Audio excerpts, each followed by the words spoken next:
Hello, my name is Karen and I'm going to show you today how to make pizza toast. Should be a good family favourite. Everybody can put on top of the toast whatever they like to eat, and it can be full of good stuff, and it's very simple to make. First of all, you need bread. And the other ingredients we need here are these.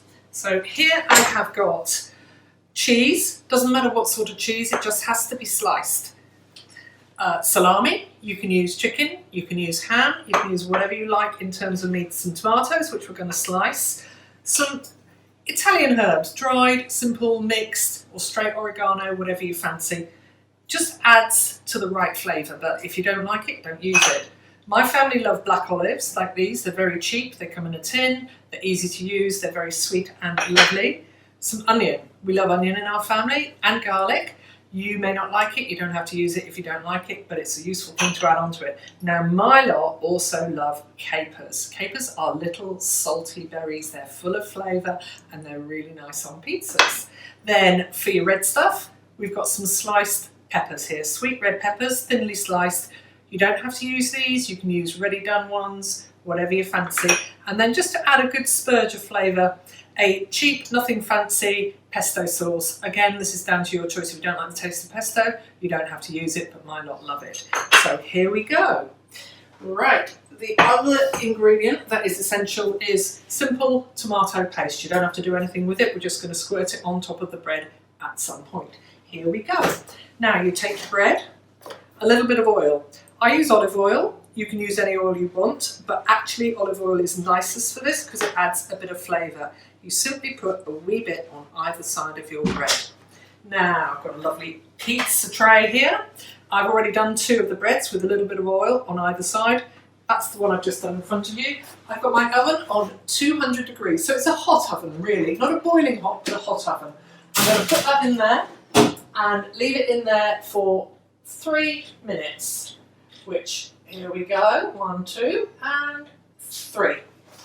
While that's in there, getting out my hot gloves. You've got to have hot gloves for this because otherwise you will burn yourselves. I'm going to take the tomatoes and just slice them.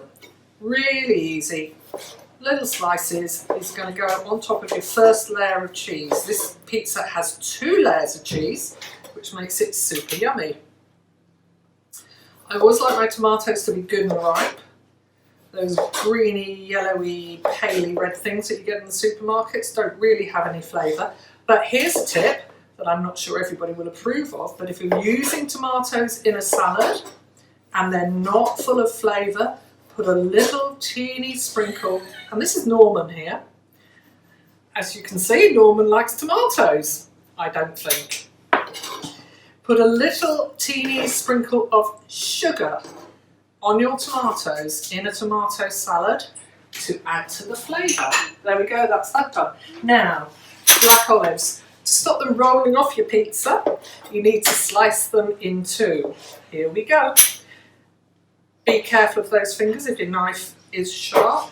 If you're teaching your kids how to slice things, my advice is teach them to make an arch, put the knife through the middle, they're less likely to cut their fingers. Let me have a little chat with you about some of these other ingredients. What I always like to do when I'm serving something like this, which is basically a carb bread-based meal with the addition of cheese, which gives you lots of nice protein, and then also some vegetables, good for your health, is to serve it with a very simple little Joan salad. Just the leaves washed, put in a bowl. And this is a super yummy, creamy sauce.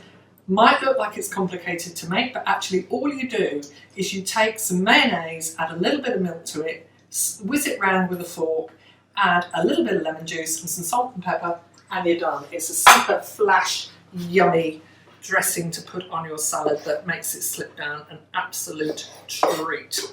Okay, here we go. Time is almost up, so now we'll take these out of the oven.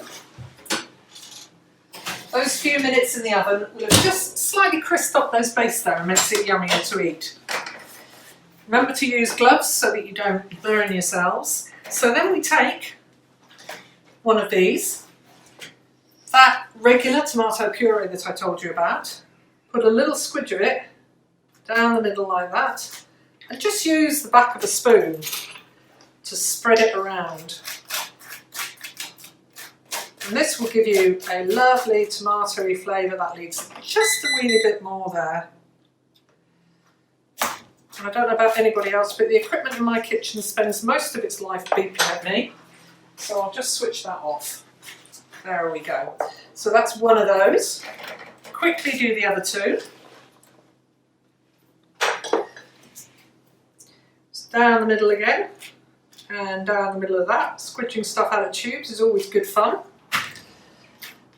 And just whiz it around like that. Here we go. Don't put it on thickly, because if you put it on thickly it will be overpowering. So you just want to make sure that you've got just enough to cover it, but not great dollops of it everywhere. Put a wee bit more on that one. And there we go. Right, the next thing we do is add some cheese. Now we're back to the sliced cheese here. And I reckon about 3 of those will do. You can use craft slices for this if you want. It's entirely up to you, anything that you and your family enjoy basically. Now I have one person in my family who is lactose intolerant, so this is a special vegan cheese that doesn't have any lactose in it. And actually, surprisingly, it has a reasonable amount of flavour. So there we go with that. A little bit of cheese on that. There we are. Right, on top of that we are going to put some salami. Now, I tend to tear up my salami because it makes it go further, and that means you get a little bit in each of your mouthfuls, which is nice because you don't want to have some mouthfuls that don't have any flavour in them. There we are. And over here as well. Like I said before, it doesn't have to be salami, it can be anything you and your kids like eating. There we go. So, also on mine I'm going to put some little bits of pepper. This is all lovely colour, makes it look gorgeous, makes people want to eat it. I always think that eating and liking food is not just what it tastes like, but it's also how it looks. And if food looks like brown mush on a plate, nobody is going to want to eat it. Here we are. I'm just going to move these two back over onto the tray. Here's a tip. Because if you move it after you've got them too full, if you're anything like me, you're likely to spill it everywhere. Putting a little tiny bit of onion on there, just to add some flavour. Here we go. Super fun. And here are my capers. As I said, my lot love these. Little caper berries. I think if you don't like olives, you probably won't like caper berries. But my lot, as you know, like olives as well. Here we go. And then we have this lovely delicious pesto. I'm going to just use my little finger to put little dodules of that on it. You don't want to spread this. I mean you can, but I actually think it's much nicer if you just have little shots of flavour in your mouth as you're eating it. I've got 2 hungry people on the other side of the camera here. And there might be some drooling going on, not just from the dog, obviously. Here we go, almost there. Lovely. Just rinse my finger there. Always remember when cooking, wash your hands beforehand, wash your hands while you're doing it, and wash your hands afterwards. And then we have the tomato. Lovely bit of tomato. Stick it all over like this.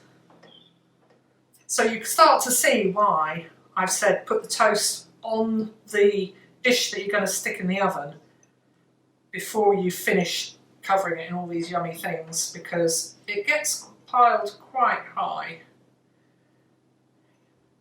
And last piece, there we go. And what else have we got? Oh, olives. Yeah. Just pop those on, and this is where you realise also why I cut them in half. It's so they don't roll off. This is starting to look particularly yummy. Hopefully it'll taste yummy as well. I think one of the things about quick cooking is when you don't put huge amounts of time and effort into it, but still get an absolutely delicious result, somehow it tastes better because you haven't had to use so much energy making the thing in the first place.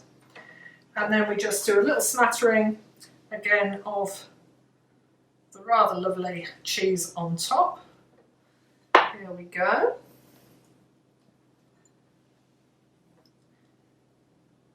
Doesn't have to fully cover it, just needs to have bits on it really. This is quite nice to do with mozzarella as well, but not the very fresh mozzarella because that makes it soggy. And last but not least, we'll put a little sprinkle of our herbs, Italian herbs, over the top, like that.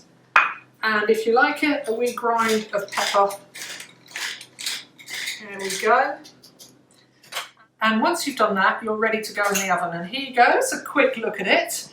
Lovely, vibrant, tasty looking pizza toast. Here we go, going in the oven.